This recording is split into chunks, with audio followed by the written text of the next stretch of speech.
नमस्कार। आप देख रहे हैं KK7 न्यूज। मैं हूं चीफ एडिटर कृष्ण कुमार कसौधन। दोस्तों, रेल और बस यात्रा को अक्सर लंबा और थकाऊ माना जाता है, जबकि हवाई यात्रा को सुविधा और सुरक्षा की पहचान समझा जाता है। लेकिन पिछले कुछ समय से आसमान की इन उड़ानों पर भी खतरे के बादल मंडराने लगे हैं। जी हाँ, कभी विमान के अंदर यात्रियों का उत्पात, छेड़छाड़ और शराब के नशे में हंगामा, तो कभी उड़ान के दौरान तकनीकी खराबियां और इमरजेंसी लैंडिंग।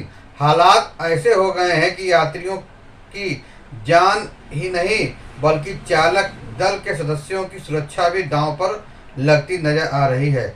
पिछले 3.5 महीने की घटनाएं बताती हैं कि अब हवाई सफर भी उतना सुरक्षित नहीं जितना पहले माना जाता था। दिल्ली से सिंगापुर, दुबई से जयपुर, कोच्चि से अबू धाबी और दिल्ली से काठमांडू तक एक के बाद एक कई ऐसी घटनाएं सामने आई जिन्होंने हवाई यात्राओं पर लोगों का भरोसा डगमगा दिया है। आज की इस खास डॉक्यूमेंट्री में हम आपको दिखाएंगे इन घटनाओं की पूरी टाइमलाइन। यह भी समझाएंगे क्यों विमान कंपनियों की कार्यशैली और लापरवाही यात्रियों की जान पर भारी पड़ रही है, और आखिर कब तक DGCA और एयरलाइंस प्रबंधन आंखें मूंद कर बैठे रहेंगे। 24 अप्रैल को दिल्ली से सिंगापुर जा रही फ्लाइट में एक भारतीय महिला यात्री को उसी विमान में सवार युवक ने पीछे से पकड़कर टॉयलेट में ढकेल दिया। यह घटना न सिर्फ सुरक्षा पर सवाल उठाती है बल्कि यात्रियों की मानसिक शांति को भी भंग करती है। 4 मई को इंडिगो की फ्लाइट में शराब के नशे में धुत यात्री ने एयर होस्टेस से बार बार छेड़खानी की। जैसे ही विमान जयपुर पहुंचा, आरोपी को पुलिस के हवाले कर दिया गया। 28 जून को दुबई से जयपुर जा रही एयर इंडिया एक्सप्रेस फ्लाइट में शराब के नशे में एक यात्री ने एयर होस्टेस से बदसलूकी की और छेड़खानी की। बार बार समझाने के बावजूद वह युवक पूरी यात्रा के दौरान उत्पात मचाता रहा। जयपुर उतरते ही पुलिस ने उसे गिरफ्तार किया। 20 अगस्त को इंडिगो की एक फ्लाइट में महिला यात्री ने आरोप लगाया कि विमान के को पायलट ने उसे गलत तरीके से छुआ। यह मामला और भी गंभीर है क्योंकि आरोप सीधे कॉकपिट क्रू पर लगे।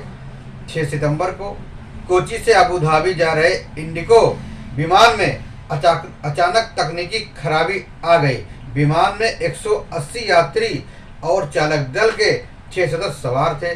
विमान 2 घंटे हवा में चक्कर काटता रहा और अंत में उसे वापस कोच्चि एयरपोर्ट पर उतरना पड़ा।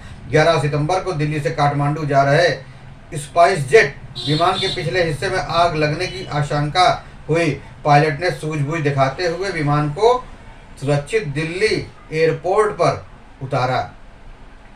दिन कांडला से मुंबई जा रहे स्पाइस जेट विमान का पहिया टूटकर गिर गया।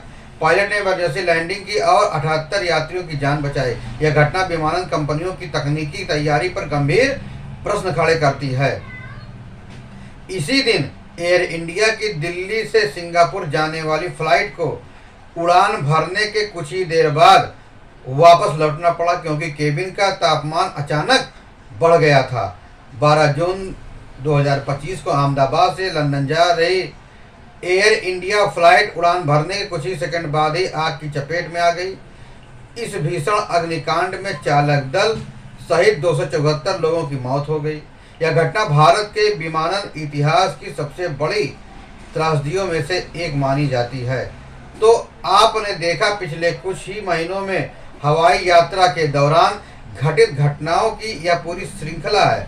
कभी यात्रियों का उत्पात और महिला यात्रियों के साथ छेड़छाड़, तो कभी उड़ान के दौरान अचानक आई तकनीकी खामियां, और कभी तो जानलेवा हादसे। सवाल यह है कि आखिर क्यों बार बार ऐसी घटनाएं सामने आ रही हैं। क्या एयरलाइंस कंपनियां यात्रियों की सुरक्षा को लेकर सचमुच गंभीर है, या फिर मुनाफे की होड़ में सुरक्षा मानकों को नजरअंदाज किया जा रहा है। सच्चाई यह है कि हवाई यात्रा अब केवल सुविधा का साधन भर नहीं रह गई है बल्कि यात्रियों के धैर्य और भरोसे की भी परीक्षा बन चुकी है।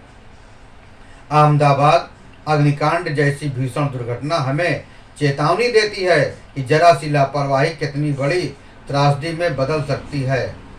जरूरत है कि एयरलाइंस कंपनियां अपने तंत्र को मजबूत करें, क्रू और तकनीकी स्टाफ को और अधिक सतर्क व जागरूक बनाए। साथ ही डीजीसीए यानी director general of civil aviation को सख्त निगरानी करनी होगी, ताकि सुरक्षा मानकों का उल्लंघन करने वाली कंपनियों के खिलाफ न सिर्फ कार्रवाई हो बल्कि यात्रियों का भरोसा भी बहाल हो सके। याद रखिए, हवाई सफर में सुविधा और समय की बचत जितनी अहम है, उससे कहीं ज़्यादा अहम है यात्रियों और चालक दल की जान। आखिर में यही सवाल हम सबके सामने है, क्या हवाई यात्रा वाकई सुरक्षित है? इस सवाल का जवाब हमें तभी मिलेगा जब जिम्मेदार संस्थाएं और एयरलाइंस प्रबंधन जागेंगे और सख्त कदम उठाएंगे। फिलहाल के लिए बस इतना ही।